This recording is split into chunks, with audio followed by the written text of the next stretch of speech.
പത്രോസ് ലേഖ്യ എഴുതിയ ഒന്നാം ലേഖനം 4 അധ്യായം 12 മുതൽ 19 വരെയുള്ള വാക്യങ്ങൾ.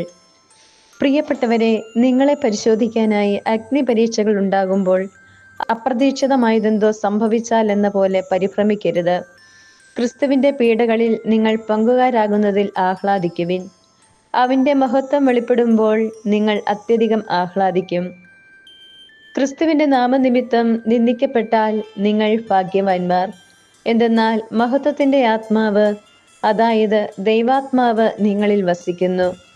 നിങ്ങളിൽ ആരും തന്നെ കൊലപാതകിയോ മോഷ്ടാവോ ദുഷ്കർമ്മിയോ പരദ്രോഹിയോ ആയി പീഡ സഹിക്കാൻ ഇടയാകരുത്. ക്രിസ്ത്യാനി എന്ന നിലയിലാണ് ഒരുവൻ പീഡ സഹിക്കുന്നതെങ്കിൽ അതിൽ അവൻ ലജ്ജിക്കാതിരിക്കട്ടെ. പിന്നെയോ ക്രിസ്ത്യാനി എന്ന നാമത്തിൽ അഭിമാനിച്ചുകൊണ്ട് അവൻ ദൈവത്തെ മഹത്വപ്പെടുത്തട്ടെ. എന്തെന്നാൽ വിധിയുടെ സമയം സമാഗതമായിരിക്കുന്നു. ദൈവത്തിന്റെ ഭവനത്തിലായിരിക്കും അത് ആരംഭിക്കുക. അത് നമ്മിലാണ് ആരംഭിക്കുന്നതെങ്കിൽ ദൈവത്തിന്റെ സുവിശേഷം അനുസരിക്കാത്തവരുടെ അവസാനം എന്തായിരിക്കും? നീതിമാൻ കഷ്ടിച്ചു മാത്രം രക്ഷപ്പെടുന്നുവെങ്കിൽ ദുഷ്ടന്റെയും പാപിയുടെയും സ്ഥിതി എന്തായിരിക്കും? ആകയാൽ ദൈവഹിതമനുസരിച്ച് സഹിക്കുന്നവർ നന്മ ചെയ്തുകൊണ്ട് വിശ്വസ്തനായ സൃഷ്ടാവിന് തങ്ങളുടെ ആത്മാക്കളെ പരമേൽപ്പിക്കട്ടെ. നമ്മുടെ കർത്താവായ മിശിഹായ്ക്ക് സ്തുതി. വിശുദ്ധ മത്തായി എഴുതിയ സുവിശേഷം അധ്യായം 10, 16 മുതൽ 22 വരെയുള്ള തിരുവചനങ്ങൾ. ചെന്നായ്ക്കളുടെ ഇടയിലേക്ക് ചെമ്മരിയാടുകളെ എന്ന പോലെ ഞാൻ നിങ്ങളെ അയക്കുന്നു. അതിനാൽ നിങ്ങൾ സർപ്പങ്ങളെ പോലെ വിവേകികളും പ്രാവുകളെ പോലെ നിഷ്കളങ്കരുമായിരിക്കുവിൻ. മനുഷ്യരെ സൂക്ഷിച്ചുകൊള്ളുവിൻ. അവർ നിങ്ങളെ ന്യായാധിപ സംഘങ്ങൾക്ക് ഏൽപ്പിച്ചു കൊടുക്കും.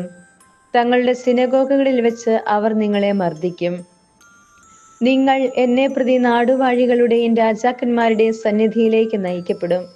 അവിടെ അവരുടെയും വിജാതിയരുടെയും മുമ്പാകെ നിങ്ങൾ സാക്ഷ്യം നൽകും.